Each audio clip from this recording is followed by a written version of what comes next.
So, getting into a new romance anime coming that is out called, and I'm going to butcher the name, is KOWLOON Generic Romance. Now, this is apparently based on a manga, and I do feel like if you're going to get into this anime, you need to watch at least a couple of episodes because there's a lot of mystery in this particular series. And I do feel like this is one of those where it is going to be very, very hit and miss. Like, some people are going to love it, and some people I think are going to be turned off very quickly. And I noticed that even when the first episode came out, I noticed one thing straight away, because I thought I was going insane, because I know some people were saying, oh yeah, this is based in China. There's that's kind of like where it's based. It's a Chinese-based story, like a story in there. And I noticed as I was going through the story, I noticed some interesting like architecture kind of things. And straight away, I knew the general what the building was. Now, for those that don't know, and I don't know what the name of it is, but there's like a type of building in China that's like one massive, like, it's like a building that's like a city kind of thing. It's just like all these like buildings like kind of like attached to each other, like an ecosystem. And it's got its own sort of like life in it. It's shops, and it's just like, it's hard to describe it, but I've seen so many videos on YouTube about it and how it functions and just its place in history and what it used to be back in the past, that kind of thing. It's really hard to describe because it's just like a bunch of buildings that have kind of like melded together to make one massive mega building where people just all live in it, and it's all just kind of like in sync.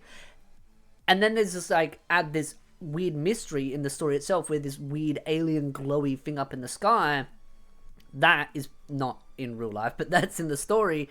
And this is where the story sort of takes on a life of its own, this weird mysterious place, which it isn't a mysterious because it does, I believe, I don't know if it still exists in this time, but I know it did. And that kind of stuff. I'm going a bit off track, but there's a bit of history behind the actual location itself. And then that sort of mystery of, okay, yes, it's got a romance element to it, but this girl has lost her memories, but actually could she be a clone? But she's the original, but she's just lost her memories, and then there's clones of people. Like, there's a lot of crazy stuff, and I honestly feel like I need to rewatch it. It's good that it's getting a dub, because it might help for those that don't want to read the subtitles. But it's got a lot of really cool mystery behind it, and sort of almost feels like it's like there's aliens involved, which hasn't directly been shown. But I mean, the guy, there's this creepy guy in there that runs this kind of like medical thing. He's got like a tongue like a snake. It's disgusting, and I'm just kind of like, I wonder if it's like alien or something. But there's so much mystery, and that's the thing. I can't really say too much because I don't know much. There's this all wrapped in mystery and wonder, and I like it. I like the fact that it's got this kind of romantic element to it, but also the mystery element to it, and not just in the sense of what's going on, but this weird thing up in the sky. Like, they reference to it, but it doesn't really seem to right now have any direct links to what's going on. It probably is linked in some way, and I've kind of felt like there's some interesting hints about people going missing, clones. There's some hints about like the blonde chick where she's got like all this like body work done to her, but she's like a whole new person. And it kind of makes me wonder, because at the start of the anime, they talk about the floating thing and how they're like trying to create some like new location kind of place. And so I'm wondering to myself, it's like, okay, is this somehow linked? Like I said, I'd have to rewatch a lot of it, because it kind of reminds me a bit of Steins Gate in the sense of it's got multiple layers of mystery that you've got to kind of watch a lot of it to really sort of, as things piece together. It's like if you watch the first couple of episodes and you're expecting everything to be answered, you're going to be in for a bad time. And that's what I mean about Steins Gate, because I remember when Steins Gate first came out, it's funny because everyone talks about it like it's an absolute classic that everyone universally loved. But I remember back when it first came out, some people really hated it, because you didn't have all the answers handed to you right away. And it's become a bigger issue in this day and age where everyone has, well, not everyone, but there is a large portion in the anime community that have very short attention spans and need everything answered right away. Like, it needs to be info dumped in the first episode, but don't over info dump or else you're going to rage quit. So it's like one of those where you need to have a really shitty, watered down story. But in this case, that's not what they're going for. There's a lot of layers to this, and that's why I feel like it's like one of those kind of like an onion, where as the episodes go on, those layers are going to be removed and removed and removed, and you'll start to understand more of what's going on and more of that mystery. That's why I keep saying mystery. I absolutely am intrigued to know where the story goes. It's already gotten me hooked, but I'm glad I kind of waited a couple of weeks before I really watched it from start to, like, the first 4 episodes, because it's one of those where I do feel like I kind of almost want to, like, watch it, wait for the anime to end, and then re-watch it from start to finish and kind of really digest everything. Because I also don't think season 1 is going to be enough to completely explain everything going on, enough that I actually know kind of what's going on. It's meant to be 13 episodes for the first season, if there is more than one season. But it's like, yeah, it's clearly going to be more. And I believe the manga has finally come to an end, or at least is close to it, based on what I've seen online. I highly recommend it if you want something with that mystery romantic element to it. I'm kind of wondering what the tags are, and I'm just looking at them now. It's romance, sci-fi, workplace. So yeah, there's that mystery thing in the sky, and the fact that it's got sci-fi element to it, I kind of have this wonder that if there's going to be some like alien kind of weird mystical kind of thing going on up there, and it's all kind of intertwined together. Like I said, clones, missing people, memories, weird guy with a weird tongue. It's some crazy shenanigans. I absolutely am intrigued and hooked on what's going to happen. And like I said, it having an English dub, I do think is helpful. I understand some people don't like English dubs, but when they're done correctly, they can be very helpful. Because there is a large audience of the anime community that will refuse to watch animes unless it's dubbed. And you can sit there and say that I am full of BS on that, but I know a lot of people, when I recommend animes to them, they say, is it dubbed? And if I say no, they go, I'll pass. That has happened to me multiple times where I've recommended an anime to someone. And only if it's a really intriguing anime that really has them wondering and it's super heavily talked about, will they might watch it subbed. And that's why having good dubs is important, because it does open up the audience a lot more. I understand gatekeeping. I am not against gatekeeping, not anymore, not in this day and age. But I think this anime will self-gatekeep because of the type of story it is. Also, one thing to kind of end the video on is sort of a fun little rant about it, because when the anime first came out, there was some clips going around on social media, and particularly it was to do with sort of like the watermelon, the crunching sound, and her sitting down and showing that like butt shot.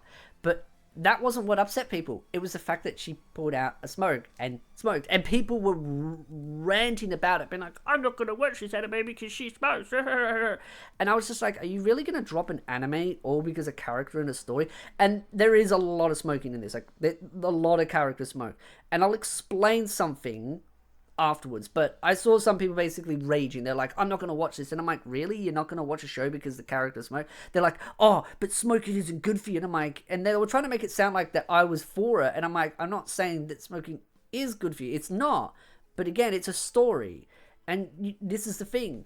In China, smoking is actually very big. Like, it's quite a lot of people do, and an older demographic does, which is also funny because a lot of people will then hate on the anime because the character's old and call it like a bunch of insults. So I feel like the anime is self-gating itself just on that alone, which is probably a good thing. But I still do think sometimes having it dubbed can also help if it's done properly, because it will allow some people that don't want to read the subs straight, like they're just slow on that, they can listen to it and be like, oh, this is all the stuff going on, because there's a lot of interesting visual cues going on as well. But as I was mentioning, that's the thing. I've noticed that throughout the anime, smoking is a big theme in it, in the sense of like a lot of characters do, and they kind of like present it quite a lot. And because the two main love interests do smoke, they have a lot of times where they're outside having one and they're just kind of like talking.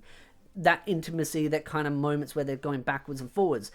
I know I bring up the word a lot because it is brought up in the anime quite a lot, and to understand that smoking was a big thing back in the days. Like the older generation, I remember my mother, she used to tell me about how it was all in the media. It was advertisement, media headlines, cultural pressure. It was a big thing back then, and it was heavily looked as positively if you did.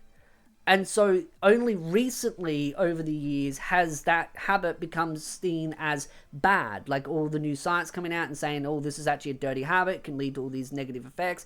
Now there's a push again. It's because of how highly addictive it is, people have a tendency to have a hard time quitting. I'm just pointing that out because I do feel like some people are so stupid that they just don't understand what things used to be like in the past. It's like history doesn't compute. And I've seen some people say, oh, well, maybe they should remove that out of the show. I think it's an important part to have in the show. One, because it adds that layer of intimacy. Because back then, that was how sometimes people connected. Through those moments, they'd go out for a break, they'd have a smoke, and they would talk to each other.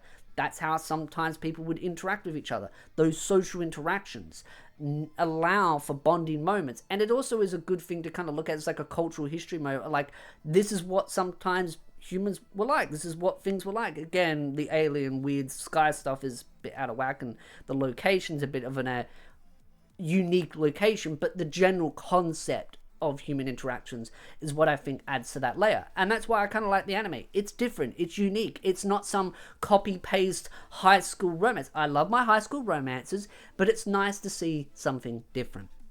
And that's just what I wanted to say. I kind of wanted to get that little bit of a rant off my chest because I do feel like sometimes people hate on animes for having these unique elements and then don't understand why they're there and understand the history and the culture behind it. Because, again, some of these things were quite popular back in the old days. And I just kind of like how it almost feels like an old retro anime coming out now. It feels very retro-y. The art style is very, like, it just reminds me of that nostalgia of an anime coming out, like, I would say more than 10 years ago, kind of art style and the kind of the cultural kind of feel to it. So I love it. I really do. But I do think the anime will self-gatekeep itself due to the style of the story, the age demographic, and some of the themes in it will just throw those kind of like, as the kids like to say, the word tourist, but I'll just like to refer to as just like novice or noobs, as we used to say back in my days when we were gaming. Those kinds of people will probably just look at this and go, oh, I don't want to watch it, I'm too cool. And that's fine. We can enjoy the anime for what it is on its own. And if you don't like it, that's fine. There's no hate on that. But I do feel like there is some blind hatred towards it due to the nature of its story. So again, love to know your thoughts in the comment section down below. If you like this video, hit the like, subscribe, and I'll see you beautiful nerds in the next video.